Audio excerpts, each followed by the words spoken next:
جو شخص تمہاری نظروں سے تمہاری ضرورت کو سمجھ نہیں سکتا، اس سے کچھ مانگ کر خود کو شرمندہ نہ کرو۔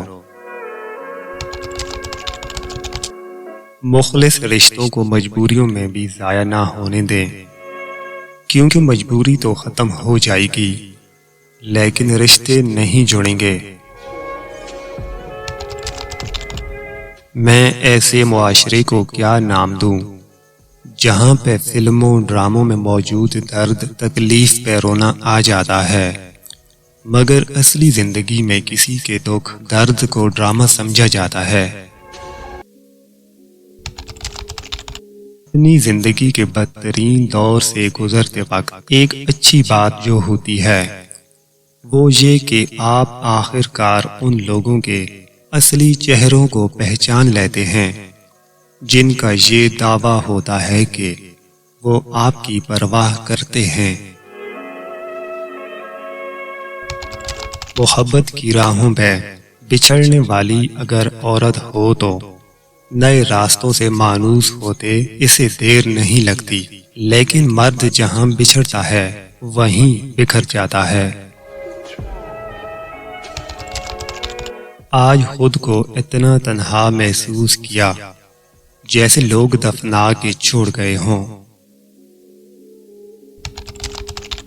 انسان کی تربیت کا فرق ہوتا ہے، ورنہ جو سن سکتا ہے وہ سنا بھی سکتا ہے۔ زندگی جب کچھ دیتی ہے تو احسان نہیں کرتی، اور جب لیتی ہے تو لحاظ نہیں کرتی۔ جو رشتے مجبوری میں نبھائے جاتے ہیں وہ رشتے نہیں ہوتے، زندگی کے سودے ہوتے ہیں۔ کسی نے پوچھا تم انہیں یاد کرتے ہی کیوں ہو جو تمہیں یاد نہیں کرتے ہیں؟ تڑپ کر دل بولا، رشتے نبھانے والے مقابلہ نہیں کرتے۔ ناراض ان سے ہوا جاتا ہے جن پر مان ہوتا ہے کہ وہ منا لیں گے اور ہم مان جائیں گے، اور جس پر سے سارا اعتبار اٹھ جاتا ہے اس سے کوئی ناراض نہیں ہوتا۔ مجھے اپنے کردار پر اتنا تو یقین ہے، کوئی مجھے چھوڑ تو سکتا ہے مگر بھلا نہیں سکتا۔ ہماری زندگی میں عمر کے ایک خاص حصہ کے بعد ہمیں نئے دوست بنانا، نئی چیزیں زندگی میں شامل کرنا عجیب لگتا ہے، حالانکہ یہ قدرتی عمل ہے اور انسانی فطرت ہے۔ لوگ آپ کی زندگی میں آئیں گے اور چلے جائیں گے، لیکن آئینے میں نظر آنے والا شخص ہمیشہ آپ کے ساتھ رہے گا۔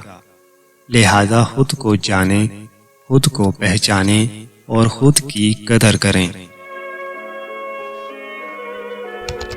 آپ اپنی زندگی سے بھلے خوش نہ ہوں، پر کچھ لوگ ایسے بھی ہیں جو آپ جیسی زندگی جینے کے لیے ترستے ہیں۔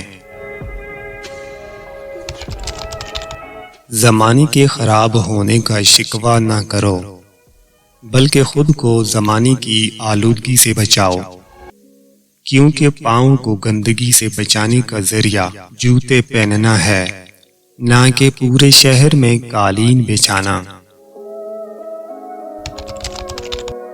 زیادہ محبت اور پرواہ کرنے والوں کے ہاتھ میں کچھ نہیں آتا، نہ رشتوں کی مٹھاس، نہ ان کا احساس، نہ ہی ان کی قدر کی جاتی ہے۔ بس ایک ذہنی فریب سا رہتا ہے کہ وہ بھی ہمارے ساتھ ویسے ہی ہیں جیسے کہ ہم، لیکن حقیقت بڑی ہی دلخراش ہوتی ہے۔ خلوص اور اچھائی صرف الفاظ میں نہیں، اپنی نیت اور فطرت میں بھی پیدا کریں، تاکہ آپ لوگوں کے عیب نہیں، ان کی خوبیاں دیکھ پائیں۔ گلاب کا کوئی بھی نام رکھ لیا جائے، مگر پہچانا تو خوشبو ہی سے جاتا ہے۔ انسان بھی ویسے ہی ہے، اس کا کوئی بھی رنگ ہو، روپ ہو، ذات ہو، قبیلہ ہو، لیکن پہچانا تو کردار اور اخلاق سے جاتا ہے۔